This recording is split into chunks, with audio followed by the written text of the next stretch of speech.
ಧರ್ಮಸ್ಥಳದ ಯುವತಿ ಪಂಜಾಬ್ನಲ್ಲಿ ನಿಗೂಢವಾಗಿ ಸಾವನ್ನಪ್ಪಿದ್ದಾಳೆ. ಏರೋಸ್ಪೇಸ್ ಉದ್ಯೋಗಿ ಆಕಾಂಕ್ಷಾ ನಾಯರ್ ಸಾವನ್ನಪ್ಪಿರೋದು ಪಂಜಾಬ್ನಲ್ಲಿ. ಆಕೆಯ ಸಾವಿನ ಸುತ್ತ ಹಲವು ಅನುಮಾನಗಳು, ಹಲವು ಪ್ರಶ್ನೆಗಳು ಹುಟ್ಟುಕೊಳ್ತಾ ಇವೆ. ಆಕೆಯ ಸಾವು ಸಹಜವಲ್ಲ ಅನ್ನೋ ಆರೋಪ ಕೂಡ ಕೇಳಿಬರ್ತಿದೆ. ಏರೋಸ್ಪೇಸ್ ಉದ್ಯೋಗಿ ಆಕೆ ಏನೋ ಒಂದು ಕಾಲೇಜ್ ಸರ್ಟಿಫಿಕೇಟ್ ಪಡೆಯೋದಕ್ಕೆ ಅಂತ ಪಂಜಾಬ್ಗೆ ಹೋಗಿರ್ತಾಳೆ. 6 ತಿಂಗಳಿಂದ ಏರೋಸ್ಪೇಸ್ ಇಂಜಿನಿಯರ್ ಆಗಿ ಕೆಲಸ ಮಾಡ್ತಿದ್ದಾಳೆ. ಜಪಾನ್ಗೆ ಹೋಗಬೇಕು ಅನ್ನೋ ಕಾರಣಕ್ಕೆ ಕಾಲೇಜ್ಗೆ ಅಂತ ಹೋಗ್ತಾಳೆ ಸರ್ಟಿಫಿಕೇಟ್ ಪಡ್ಕೊಂಡ್ಬರೋದಕ್ಕೆ. ಸರ್ಟಿಫಿಕೇಟ್ ಅನ್ನ ಪಡೆದು ಮನೆಗೆ ಕರೆ ಮಾಡಿ ತಿಳಿಸ್ತಾಳೆ ಸರ್ಟಿಫಿಕೇಟ್ ಸಿಕ್ತು ನನಗೆ ಅಂತ. ಆದರೆ ಆಮೇಲೆ ಪಂಜಾಬ್ನ ಜಲಂಧರ್ ಪೊಲೀಸರು ಈಕೆ ಸಾವನ್ನಪ್ಪಿದ್ದಾರೆ ಅನ್ನೋ ಮಾಹಿತಿ ಕೊಡ್ತಿದ್ದಾರೆ. ಬೋಳಿಯಾರ್ನ ಸುರೇಂದ್ರ ಮತ್ತು ಸಿಂಧೂದೇವಿಯ ಪುತ್ರಿ ಆಕಾಂಕ್ಷಾ 3ನೇ ಮಹಡಿಯಿಂದ ಬಿದ್ದು ಆಕೆ ಸಾವನ್ನಪ್ಪಿದ್ದಾಳೆ ಅನ್ನೋದ್ರ ಬಗ್ಗೆ ಮಾಹಿತಿ ಇದೆ. ಬಿದ್ದಿರೋದು ಮಾತ್ರ ಗೊತ್ತು. ತಳ್ಳಿದಾರ, ಆಕೆ ಕಾಲ್ಜಾರಿ ಬಿದ್ಲಾ ಅಥವಾ ಆತ್ಮಹತ್ಯೆ ಮಾಡಿಕೊಳ್ಳುವ ಸಲುವಾಗಿ ಬಿದ್ಲಾ ಅನ್ನೋ ಹಲವು ಪ್ರಶ್ನೆಗಳಿದೆ. ಆತ್ಮಹತ್ಯೆಯ ಸಾಧ್ಯತೆಗಳು ಕಡಿಮೆ ಅಂತ ಹೇಳಲಾಗ್ತದೆ. ಯಾಕಂದ್ರೆ ಆಕೆ ಕಾಲೇಜ್ ಸರ್ಟಿಫಿಕೇಟ್ ಅನ್ನು ಪಡೆಯೋದಕ್ಕೆ ಹೋಗಿದ್ಲು. ಜಪಾನ್ಗೆ ಹೋಗ್ಬೇಕು ಅಂತೆಲ್ಲ ಆಸೆ ಇಟ್ಕೊಂಡಿದ್ಲು. 6 ತಿಂಗಳು ಏರೋಸ್ಪೇಸ್ ಇಂಜಿನಿಯರ್ ಆಗಿ ಕೆಲಸ ಮಾಡಿದ್ಲು.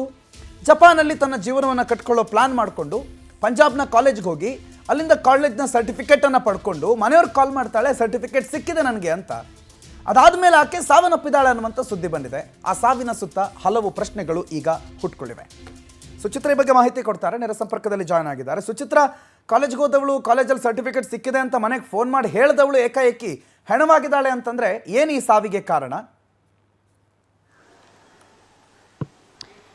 ಪ್ರಣತ್, ಧರ್ಮಸ್ಥಳ ಮೂಲದ ಆಕಾಂಕ್ಷಾ ಅನ್ನೋ ಯುವತಿ, 22 ವರ್ಷದ ಯುವತಿ ಸದ್ಯ ಪಂಜಾಬ್ನಲ್ಲಿ 3ನೇ ಮಹಡಿಯಿಂದ ಬಿದ್ದು ಸಾವನ್ನಪ್ಪಿರುವಂತದ್ದು.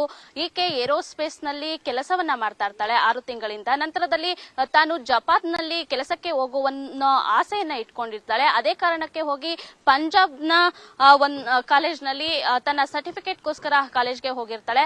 ಆ ಒಂದು ಸರ್ಟಿಫಿಕೇಟ್ ನ ಈಸ್ಕೊಬರುವಂತಹ ಸಂದರ್ಭದಲ್ಲಿ ತನ್ನ ಗೆಳೆಯನೊಂದಿಗೆ ಹೋಗಿರ್ತೀನಿ ಅಂತ ಹೇಳಿ ತಂದೆ ತಾಯಿ ಕರೆಯನ್ನ ಮಾಡಿ ಹೇಳಿರ್ತಾಳೆ.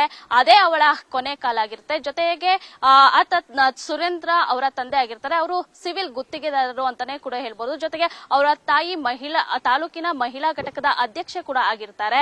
ಎಲ್ಲೋ ಈ ಒಂದು ಸಾವಿನ ಸುತ್ತ ಅನುಮಾನ ಕೂಡ ಕಾಡ್ತಾ ಇರುವಂತದ್ದು. ಯಾಕಂತ ಹೇಳಿದ್ರೆ ಜಸ್ಟ್ ಸರ್ಟಿಫಿಕೇಟ್ ಅನ್ನ ಈಸ್ಕೊಬರಕ್ಕೆ ಅಂತ ಹೋದಂತಹ ಯುವತಿ 3ನೇ ಮಹಡಿಯಿಂದ ಬಿದ್ದಿರುವಂತದ್ದು ಅನುಮಾನಾಸ್ಪದ.